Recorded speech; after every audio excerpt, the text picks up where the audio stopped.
आहेत या Gita madam Yadav KVKचे scientist आहेत. हे आपल्याला BBF टेक्नॉलॉजी बद्दल पूर्ण माहिती देते. ज्यांना दिसत नाही त्यांनी जे शंका समाधान ते शेवटी घेऊ. 3 डेमो होणार इथं. एक BBFचा होणार आहे, त्याच्यानंतर एक बेडवरती डिबलर बेड आणि त्याच्या मागे डिबलर आणि एक डेड फरो, असे 3 प्रकार डेमो होणार. ठीक आहे, मी मॅडमला विनंती करतो. आता सरांनी सांगितले तर आज आपण पूर्ण BBFचं तंत्रज्ञान पाहून घेऊया. हे जे यंत्र आहे त्याला BBF का नाव दिलं तर ब्रॉड बेड फरो प्लांटर असं नाव आहे याचं. तर सीड्रिल सुरुवातीला सीड्रिल वापरायचे, ज्याच्यामध्ये 2 ओळीतलं अंतर आपल्याला ॲडजस्ट करता येत होतं, पण 2 पिकातलं नाही, कारण त्याच्यामध्ये फक्त ओळीतलं अंतर करता येत होतं. पण सीड्रिलमध्ये पण सीडचं वापर जास्त होत होता आणि सीडमध्ये जे काही जास्तीचा वापर होण्यापेक्षा 10 ते 15% बचत होण्याकरिता हे प्लांटर आणलेले. तर प्लांटर याच्यासाठी आहे की आता हे 2 याला रिजर म्हणतात. तर ह्या रिजरला आपण जर ॲडजस्ट केलं तर 2 ओळीतलं अंतर ॲडजस्ट होतं. आणि ही जर प्लेट तुम्ही बघितली असेल तर ही सोयाबीनची आहे. प्रॉपर अंतरावरच याला खाचे दिलेले आहेत. तर आपल्याला 2 ओळीतलं आणि 2 पिकातलं सुद्धा अंतर आपण एक समान ठेवणार आहोत. आणि याच्यामध्ये काय होतं की एका वेळेस फक्त एकच बी पडतं, दुसरा बी पडत नाही, कारण इथे कट ऑफ दिलेला असतो. जर एकाच्या वर दुसरा बी असेल तर तो त्या कट ऑफनी खाली पडतो सीड बॉक्समध्ये आणि फक्त एकच बियाणं पडते.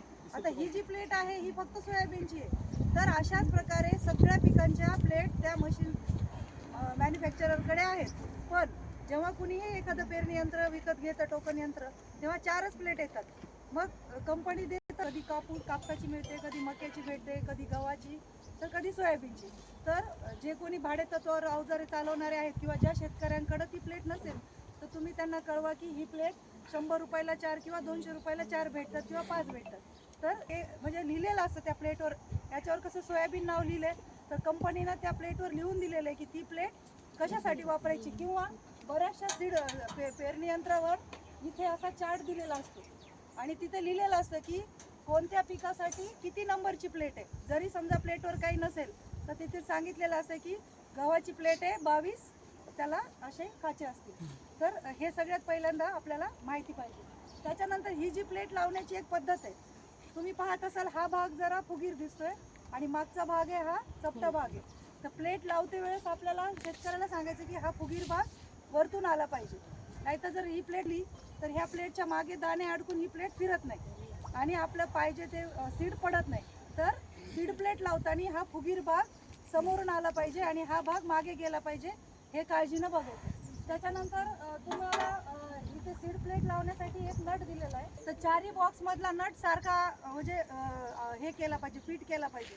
किंवा कधी कधी वेळेअभावी एखादा नट कमी लावलेला गेला जातो, त्यामुळे प्लेटचं फिरणं कमी जास्त होतं. आता तुम्ही हे पाहत असेल याला 5 फण आहेत. तर काही पेरणी यंत्र आहेत की ज्याला 4 फण आहेत, काही म्हणजे वेगवेगळे जसं मार्केटमध्ये आहेत. तर हा 9 फणीवाला टोकन यंत्र आहे. तर याचे आपण 5 फणं वापरलेत आणि 2 ओळीतलं अंतर 18 इंच केले. जर आता आपल्याकडे अवेलेबल 4 फणाचंच BBF असेल तर आपण काय करणार, 2 टायरच्या मध्यभागी मध्य काढणार. ह्या फ्रेमचा मध्य काढायचा कधी पण आणि मध्यानुसार आपले जे ओळीतलं अंतर आहे 2 ओळीतलं अंतर ते ॲडजस्ट करायचं. तेवढं तर म्हणजे करू शकता. त्याच्यानंतर याच्या मागे हा फर्टिलायझर बॉक्स आहे, कारण की आपल्याला पेरणीच्या वेळेसच खत देणं गरजेचं आहे. तर तुम्ही पाहताल याच्या बाजूला फर्टी बॉक्स आहे, तर आपण फर्टिलायझरसुद्धा याच मशीनने देणार आहे.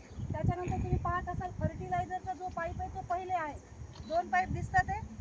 फर्टिलायझरचा बॉक्स जी नळी आहे ती पहिले आहे आणि नंतर बियाण्याची.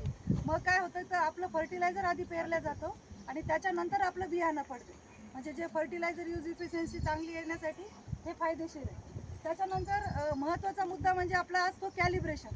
तुम्हाला समोर एक व्हील दिसत असेल, मी प्रेझेंटेशनमध्ये दाखवणार आहे. त्या व्हीलला ग्राउंड व्हील म्हणतात. त्या ग्राउंड व्हीलला असे नॉड आहेत. तर तो जो ग्राउंड व्हील एकदा फिरला तर आपली ही चकती एकदा फिरते, म्हणजे 1:1 रेशो आहे. ती एक फिरली की हा एक फिरतो. जेव्हा मध्ये मशीन घेऊन जातो तेव्हा आपल्याला ह्याचं कॅलिब्रेशन करणं गरजेचं आहे.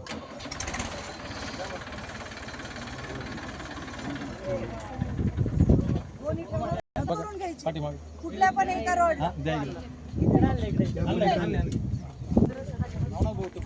पाहायचं अशा पद्धतीनं. जर नाही पडले तर फक्त एकदा बॉक्स परत काढायचा, प्लेट बरोबर लागली का नाही पाहायची आणि कॅलिब्रेशन आपलं सक्सेसफुल झालेले झाल्याच्या नंतरच आपल्याला पेरणी करायची. मॅडम किती पडल्या? त्याच्यात 16 पडले.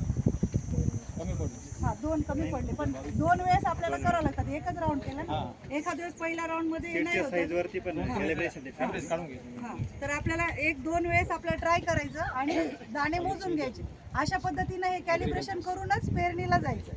समजा 4 मधला एखादा तरी कमी जास्त होऊ शकतो, तर तेवढाच एक बॉक्स उघडायचा आणि त्याची प्लेट बरोबर लागली का नाही किंवा कुठं सीड अडकले का एवढं बघायचं.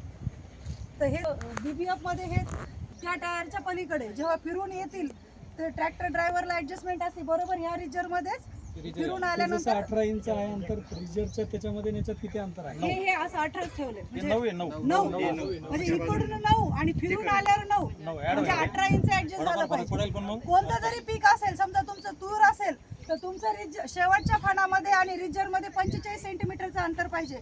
म्हणजे जेव्हा फिरून येईल इकडचं 45 आणि तिकडचं 45 असं 90 सेंटीमीटर अंतर ऍडजस्ट होईल. तर त्या पद्धतीने